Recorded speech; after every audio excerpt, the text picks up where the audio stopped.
রাত্রে নরেন্দ্রপুর থানা এলাকায় তৃণমূল কর্মীর দেহ উদ্ধার, এলাকায় চাঞ্চল্য।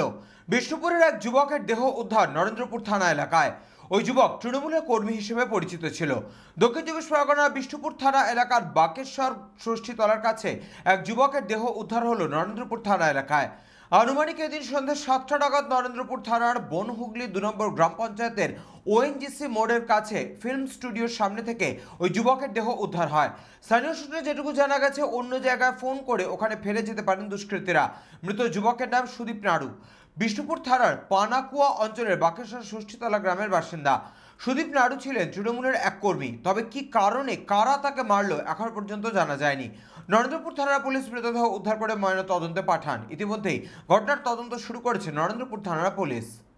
ক্ষতবিক্ষত মৃতদেহ পাওয়া গেছে, এটা নিয়ে আমার কিছু বলার নেই, কারণ এটা সারা পশ্চিমবঙ্গ জুড়েই খালে বিলে নদীতে পাড়ায় সে ঝিলে সব জায়গা থেকেই এখন মৃতদেহ পাওয়া যাচ্ছে, প্রকাশ্যে গুলিও চলছে।